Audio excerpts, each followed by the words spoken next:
আসসালামু আলাইকুম everyone, welcome back to my channel BD blogger Farhana channel থেকে আপনাদের সবাইকে স্বাগত জানাই। কাছে দূরে যে যেখান থেকে বসে আজকের ভিডিওটি দেখছেন, আশা করছি আল্লাহর অসীম রহমতে সবাই ভালো আছেন। আমরাও আলহামদুলিল্লাহ বেশ ভালো আছি। বরাবরের মতো আজও আরও একটি ডেইলি ব্লগ নিয়ে হাজির হয়েছি। আশা করছি শুরু থেকে শেষ পর্যন্ত আমার ভিডিওর পাশে থেকে যাবেন। অবশ্যই স্কিপ করা ছাড়া ফুল ভিডিওটি কন্টিনিউ করার চেষ্টা করবেন। কোথাও কোনো অংশ আপনাদের কাছে একটু হলেও ভালো লাগবে। 5 আগস্টের আগের কথাগুলো তো আপনারা সবাই জানেন, সবাই কম বেশি দেখেছেন, আর কারোরই মন ভালো থাকার কথা না। আমিও কিন্তু তার ব্যতিক্রম না। আমার মনটা একটু নরম। আমি যখন কোনো খারাপ কিছু দেখি বা কারো কষ্ট হাহাজারি দেখি, তখন আমি কিন্তু কখনোই মনটাকে ভালো রাখতে পারি না। আমি খুব মন ছোট যাকে বলে, নরম মনের একজন মানুষ। এ কারণে আমি এগুলো কষ্ট নিতে পারি না। আজকে মনে হয় 4-5 দিন হয়ে গেছে আমি ভিডিও দিচ্ছি না, শুধুমাত্র এই কারণে আমার কাছে মনে হয়েছে কিভাবে আমি ভিডিও দিব। এত কষ্টের একটা পরিস্থিতি বা সময় পার করছে সবাই, সেখানে আমি কিভাবে ভিডিও দিই, আমার কাছে এটা ভালো লাগেনি। তাই আমি এই 5 দিন ভিডিও অফ রেখে আজকে আবার ভিডিওটা কন্টিনিউ করেছি। আশা করি শুরু থেকে শেষ পর্যন্ত আপনারা আমার পাশেই থেকে যাবেন। 5 আগস্টে সবার মনে বা মুখে হাসি ফুটেছে, তবে তার আগের দিনগুলো কিন্তু খুবই হাহাজারি কান্না ছিল। এখনও যে তা কমেছে তা কিন্তু না, এখনও কিন্তু চলমান আছে। তবে আগে যাদের মৃত্যু হয়েছে তাদের পরিবার তো এখনও শোক ভোলার সময় হয়নি। আস্তে আস্তে শোক ভুলতে হবে। তবে এই পরিস্থিতিটা কিন্তু খুবই খারাপ। আমি কয়েকদিন আগে আপনাদের সাথে শেয়ার করেছিলাম আমার পাশের বিল্ডিংয়ের এক ভাই মারা গিয়েছে। আর আজকে যার কথা বলবো সে আমাদের একদমই পাশে থাকে। আমার বেলকনি থেকে বরাবর যে বিল্ডিংটা, সেখানেই তারা থাকে। ছোট একটা ছেলে মারা গিয়েছে, আনুমানিক 18 কি 20 বছর হবে। আমি আসলে যখন কথাটা শুনেছি আমি পুরাই শকড হয়ে গিয়েছি যে কিভাবে আল্লাহ এটা সম্ভব হয়েছে। আমার কাছে তো খুবই খারাপ লেগেছে। যখন 5 তারিখ সবাই বলল যে দেশ স্বাধীন হয়েছে, দেশ স্বাধীন হয়েছে, তখন তো সবার মুখে হাসি ফুটেছে। তবে আমার এরিয়ার সবাই খুব কষ্টে মেতে উঠেছে, কারণ হচ্ছে এই ছেলেটার মৃত্যুর খবর আমাদের এরিয়াতে ছড়িয়ে পড়েছে। প্রথমে হাতে গুলি খেয়েছে, তারপর বুকে গুলি খেয়ে সাথে সাথে স্পটে মারা গিয়েছে। তো ছেলেটার নাম হচ্ছে রিফাত, আর তার নামের উপরে আমাদের এরিয়ার নাম রেখেছে শহীদ রিফাত কলোনি। আমার কাছে এটা ভালো লেগেছে যে তাকে মনে রাখা হয়েছে যে সে দেশের জন্য জীবন দিয়েছে। আমি যেহেতু যাত্রাবাড়ি এরিয়াতে থাকি, আর আপনারা কম বেশি সবাই জানেন যাত্রাবাড়ি থানাতে প্রচুর গোলাগুলি হয়েছে, আর তখনই হচ্ছে এই রিফাত সেখানে ছিল, আর সে সেখান থেকে গুলিবিদ্ধ অবস্থায় মারা গিয়েছে। খুবই অল্প বয়সে দেশের জন্য তার প্রাণ চলে গিয়েছে। আল্লাহ তাকে শহীদি মৃত্যুর মর্যাদা দান করুক, আমিন। সবাই তার জন্য দোয়া করব, আল্লাহ যেন তাকে জান্নাতবাসী করে। খুব সুন্দর একটা ভ্যানা টানিয়ে দিয়েছে। আমার কাছে দেখে না যেমন চোখে প্রচুর পানি চলে এসেছে, তেমনি খুব ভালো লাগা কাজ করছিল যে না সবাই তাকে স্মরণে রেখেছে। আর সেখানে খুব সুন্দর একটা ভ্যানা টানিয়ে লেখা হয়েছে তার বয়স, সে মারা কোন তারিখে গিয়েছিল, কত বছর বয়স তার, আর রিফাত কলোনি এটা লেখা হয়েছে। আমার কাছে এই বিষয়টা ভালো লেগেছে যে তাকে স্মরণে রেখেছে পুরো এলাকাবাসী। ওই কয়েকদিন ভিডিও আপলোড করতে পারিনি, তবে কোনো ভিডিও করিনি। মনের অবস্থাটা খুবই বিষণ্ণ ছিল। মনে হয়েছে যে কি হবে, আল্লাহ তুমি যে যা করো ভালো কিছু করো। তো যাই হোক, আলহামদুলিল্লাহ ভালোই হয়েছে যা হয়েছে। এখন ভবিষ্যৎটা কিভাবে চলবে সেটাই বুঝতে পারছি না। আল্লাহ যা করে ভালোর জন্যই করে, তবে সামনের পরিস্থিতি যেন আরও ভালো হয় সেই দোয়াটাই করি। আমরা কোনো দলের না, আমরা কোনো মতের না, আমরা হচ্ছি শান্তিপ্রিয় একটা দেশ চাই, যেখানে আমরা নিঃশ্বাসটা সুন্দরভাবে নিতে পারবো। কোনো দল আমাদের করার কোনো প্রয়োজন নেই, তবে আমরা চাই যে সবাই ভালো থাকুক, একদম নিরপেক্ষ জীবনযাপন যেন আমরা করতে পারি। ইনশাআল্লাহ আমি আশাবাদী যে এরকমটাই হবে। তো যাই হোক, আজকের ভিডিও সকাল থেকে শুরু করেছি। গত রাতে আপনাদের ভাইয়া বেকারি থেকে কিছু খাবার এনেছিল বিকেলে খাওয়ার জন্য। তবে আমি আজকে সকালেই চালিয়ে দিয়েছি, আজকে নাস্তা বানাতে একদমই ইচ্ছে জাগেনি। তো সকালে হচ্ছে আমি সব খাবারগুলো দিয়ে তারপর চা বানিয়ে দিয়েছি, সবাই খেয়েছে। আর আমিও নাস্তাটা করে এখন সংসারের কাজকর্মগুলো শুরু করেছি। সংসারের কাজকর্মগুলো করার প্রথমে আমি কিন্তু চা খেয়ে সবার প্রথমে কিচেনটাকে পরিষ্কার করে নিয়েছি।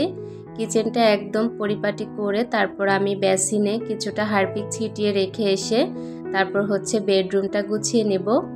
কাজকর্ম গোছাতে গোছাতে বেসিনটা একটু পরিষ্কার হয়ে থাকবে। বেসিনে কিছুটা পরিমাণ দাগ হয়ে গিয়েছে, যে দাগটা উঠতেই চাচ্ছিল না। এ কারণে আগে আমি হারপিকটা দিয়ে এসেছি আর এখন ঘরটা গুছিয়ে নেব। ভিডিওর এই পর্যায়ে আমার প্রিয় আপুদের কাছে ছোট্ট একটি রিকোয়েস্ট করতে চাই, যদি ভিডিওর কোনো অংশ আপনাদের কাছে একটু হলেও ভালো লাগে তাহলে প্লিজ আমার চ্যানেলটিকে সাবস্ক্রাইব করে আমার পাশে থেকে যাবেন। নিত্য নতুন ভিডিও পাওয়ার জন্য নোটিফিকেশন বেল আইকনের অল অপশনটি প্রেস করে দিবেন। এতে করে যখনই ভিডিও আপলোড করব সবার আগে আপনাদের কাছে নোটিফিকেশন পৌঁছে যাবে। আপনারা চাইলেই আমার সেই সকল ভিডিওগুলো দেখে নিতে পারেন। একটা লাইক আর একটা কমেন্ট করে যাবেন। একটা লাইক করলে আপনার মতো হাজারো বন্ধুর কাছে আমার এই ভিডিওটা পৌঁছে যাবে, আর একটা কমেন্ট করলে পরবর্তী দিনের একটা নতুন ভিডিও তৈরি করতে আমি অনেক বেশি উৎসাহ পাই। বেডটাকে ভালো করে ঝেড়ে তারপর আমি ড্রেসিং টেবিল আর ছোট্ট বক্স টেবিলটা গুছিয়ে নিয়েছি। এখন হচ্ছে ড্রেসিং টেবিলের উপর যে ছোট্ট ড্রয়ারটা আছে সেটা একটু গুছিয়ে নিচ্ছি। তো এই জায়গাগুলো তো প্রতিনিয়তই গুছানো লাগে, তো এখন যেহেতু ভিডিওটা অন করেছি ভাবলাম যে একটু গুছিয়ে নেই। আর চুড়ির আলনাটাকে একটু ভালো করে মুছে নিচ্ছি। চুড়িগুলো যেহেতু খোলাভাবে থাকে এ কারণে প্রচুর ধুলাবালিতে পড়ে, তো আমি প্রতিদিন চেষ্টা করি চুড়িগুলোকে একটু মুছে নিতে। কথা বলতে বলতে এদিক থেকে আমি আমার বেডরুমটা পুরোটাই গুছিয়ে নিয়েছি।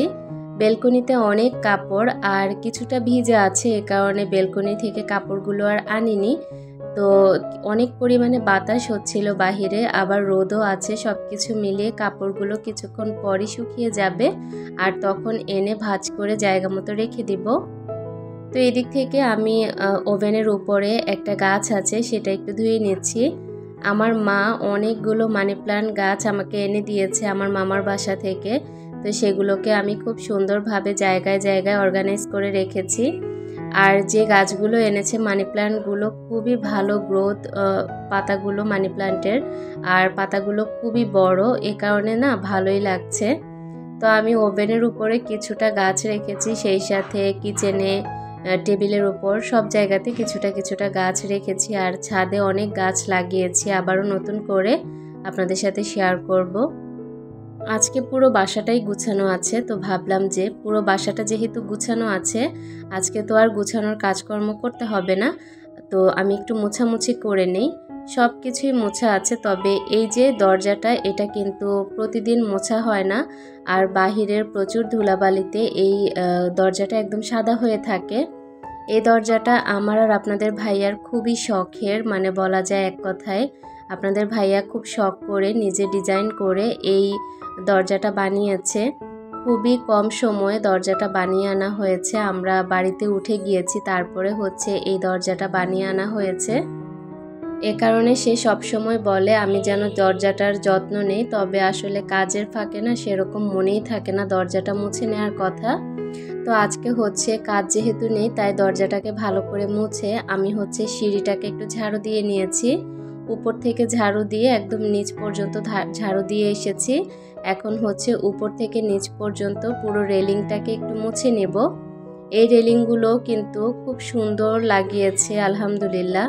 রেলিংগুলো দেখতে যেমন সুন্দর তেমনি কিন্তু খুবই মজবুত, তবে উপর থেকে যখন পানির ছিটাটা পড়ে তখন কিন্তু একটু খারাপ হয়ে যায় দেখতে।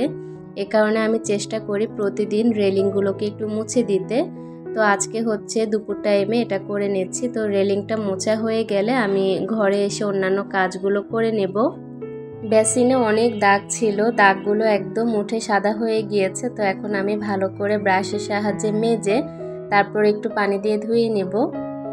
তো বেসিনটা ধোয়ার পর আমি হচ্ছে এখনও রান্নাবান্নাই করিনি, তো রান্নাবান্নাও বসাতে হবে, তো সেটাও আজকে আপনাদের সাথে ভাবলাম শেয়ার করব। খুবই সাধারণভাবে আজকে রান্না করব, এ কারণে হচ্ছে সংসারের একটু কাজকর্মগুলো করে নিচ্ছি। আমি এরকমটাই করি, যেদিন আমি সংসারের কাজকর্ম করি সেদিন রান্নার চাপটা একটু কম রাখি। যেমন ভাত তরকারি রান্না করতে অনেকটা সময় লেগে যায়, তো আমি এ কারণে চেষ্টা করি যেদিন আমি সংসারের টুকটাক অনেক কাজ করি সেদিন আমি হচ্ছে রান্নার কাজটাকে একটু কম রাখি। আমি ভিডিওতে যতটুকু শেয়ার করেছি এর বাহিরেও কিন্তু আমি অনেক কাজ করেছি। আজকে আমি আমার যে বেডরুমে আলমিরাটা আছে ওইটাকে খুব ভালো করে গুছিয়েছি। তো সব কিছু মিলিয়ে কিন্তু অনেক কাজ করা হয়ে গিয়েছে। এরই মধ্যে আপনাদের ভাইয়া বাসায় এসেছে আর আমাকে বলল যে ছাদে আসতে, প্রচুর ফুল ফুটেছে ছাদ বাগানে। তো আমি তাকে বললাম যে তুমি দুপুর টাইমে কথা বলছো, সকাল টাইমে দেখলে কি বলতে। পর্তুলিকায় তো পুরো ছাদ একদম ভরপুর হয়ে গিয়েছে। আমি একদিন সকালে আপনাদের সাথে শেয়ার করব, আপনাদেরও খুব ভালো লাগবে। তো সে এখানে মাইক ফুল দেখে তো খুব খুশি হয়েছে, অনেকগুলো মাইক ফুল ফুটেছে, সেই সাথে এখানে তো অনেকগুলো ফুল ফুটেছে, এগুলো রঙ্গন ফুল। তো দেখে না ভালোই লাগছে, তবে পর্তুলিকাগুলো একদম চুপসে গিয়েছে, সেগুলো সকালেই থাকে।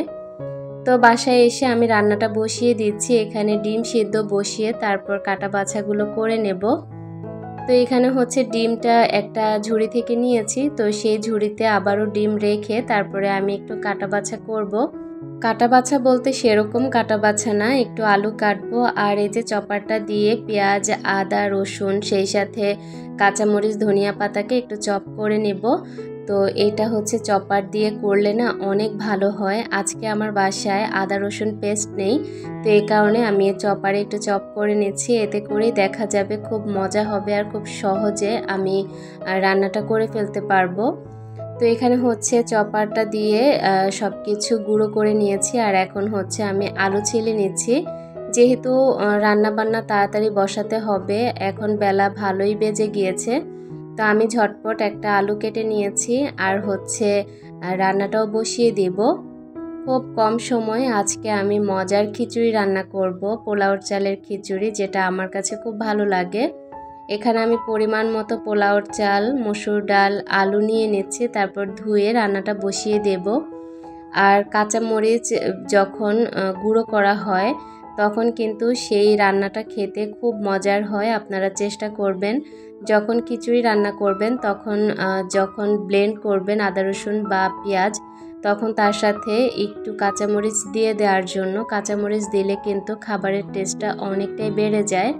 চাল, ডাল আর আলুটাকে একটা হাঁড়িতে দিয়ে তারপর যে চপ করে রেখেছিলাম মশলাগুলো সেগুলো দিয়ে পরিমাণ মতো লবণ, হলুদ গুঁড়ো, মরিচের গুঁড়ো, ধনিয়া গুঁড়ো, জিরে গুঁড়ো আর গরম মশলা গুঁড়ো, তারপর পরিমাণ মতো সয়াবিন তেল দিয়ে হাত দিয়ে ভালো করে মাখিয়ে নেব। হাতে মাখানো খিচুড়ি খেতেও কিন্তু খুবই ভালো লাগে। খিচুড়িতে আমি পরিমাণ মতো পানি দিয়ে দিয়েছি। আগে খিচুড়ির চালটাকে, ডালটাকে ভালো করে মশলার সাথে কষিয়ে নিয়েছি, তারপর হচ্ছে আমি অল্প পরিমাণে পানি দিয়ে তারপর ঢেকে রেখেছি। এখন ডিমগুলোকে ছিলে ডিমের খোসাটা এভাবে একটা প্লেটে শুকাতে দেব ছাদে। এই ডিমের খোসা যখন অনেকগুলো হবে তখন গুঁড়ো করে তারপর ছাদের গাছগুলোতে দিব সার হিসেবে। অনেক দিন হয়েছে গাছের যত্ন করা হয় না, গাছের গ্রোথ তো মাশাল্লাহ ভালো, তারপরেও যদি আরেকটু যত্ন করি অনেক ভালো হতো। তো এদিক থেকে খিচুড়িতে পানি শুকিয়ে একদম খিচুড়িটা হয়ে গিয়েছে। এখন আমি যে কাজটা করব, গত রাতে আমি মুরগির বিরিয়ানি রান্না করেছিলাম, তো সেটা আমি দিয়ে এখন হচ্ছে ভালো করে নাড়াচাড়া করে নেব। এই বিরিয়ানিটা দেওয়ার পর খিচুড়ির টেস্টটা আরও দ্বিগুণ বেড়ে গিয়েছে, মানে খাবারের সময় বুঝলাম। আজকের ভিডিও থেকে বিদায়, আল্লাহ হাফেজ।